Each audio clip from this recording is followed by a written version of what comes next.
Fala galera, tudo bem com vocês? Então vamos prosseguir com o nosso capítulo número 6, Nordeste, a primeira região a ser ocupada. Então pegue o livro de vocês na página 8 e vamos para a nossa aula.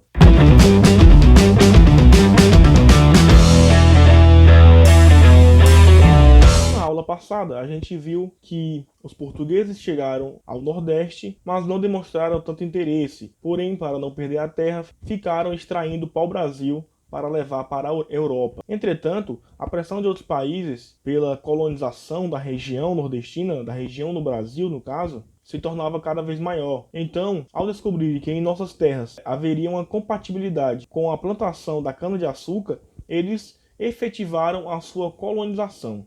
Pois para eles, para efetivar essa colonização, seria necessário uma atividade econômica rentável. Então, o cultivo da cana-de-açúcar, que era um artigo muito valorizado na Europa e caro, foi predominante para a efetivação dessa colonização. E as condições eram muito favoráveis. Havia uma abundância de terras e o solo ele era apropriado. Além disso, o clima que era ideal para o plantio da cana-de-açúcar. E foi adotado então um chamado sistema de plantation, que pressupõe um latifúndio, ou seja, uma grande quantidade territorial, a monocultura, ou seja, a plantação de um único tipo de produto naquela região, e também a destinação desse produto para o mercado externo, pois toda a cana-de-açúcar que era plantada, ela era exportada para a metrópole, ou seja, para Portugal. Além disso, a mão de obra utilizada naquele momento era a mão de obra escravizada, primeiramente pelos indígenas, posteriormente pelos africanos, que foram trazidos à força para cá. E assim surge a chamada Sociedade do Açúcar,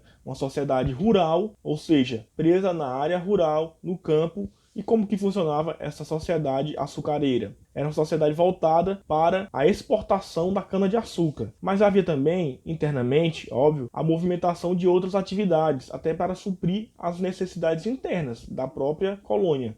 Como, por exemplo, para os engenhos funcionarem, era necessário, além da força humana, também uma atração de gado para o transporte da cana-de-açúcar. Ou seja, a pecuária, além de fornecer carne, também fornecia couro e atração do animal. Outra atividade que tornou-se importante na colônia foi o cultivo de algodão para a confecção de roupas, principalmente ali para os escravos. E posteriormente, lá no século XVIII, com a Revolução Industrial, a demanda de algodão vai crescer bastante, porque a indústria têxtil vai demandar muito dessa matéria-prima. O Nordeste, no período colonial, era uma sociedade de cultivo de cana-de-açúcar e de extração dessa cana-de-açúcar, óbvio, para a metrópole, para Portugal. As demais atividades, como eu falei, eram de pequena escala, ou seja, eram somente para suprir a necessidade interna. Então, se antes a gente tinha o Nordeste como principal região econômica do Brasil, posteriormente isso iria mudar. Mas a gente tinha até então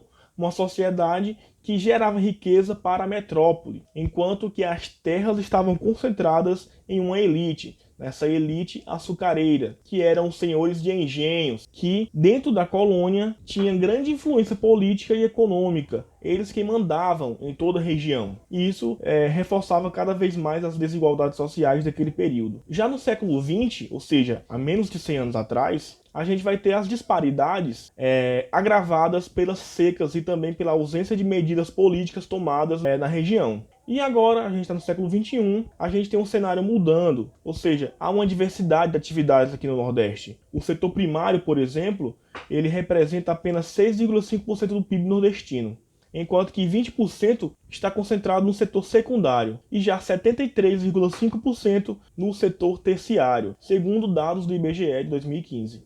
Por exemplo, a gente tem a região do Vale do Rio São Francisco com grande importância no cultivo de frutas tropicais para exportação e principalmente para vinícolas, ou seja, produção de vinho. Hoje, o nosso Nordeste se destaca, seja pela criação de cabras, de ovelhas, de abelhas e crustáceos, como o camarão, seja pela extração de recursos minerais, como o sal e petróleo, seja pelo setor industrial, principalmente alimentício, o calçadista, o vestuário, o automobilístico, o químico, o metalúrgico e também o de tecnologias, e principalmente também pelo setor terciário, ou seja, o setor de serviços. Não esqueçamos, que o turismo é uma atividade muito importante, de grande destaque aqui no nosso Nordeste.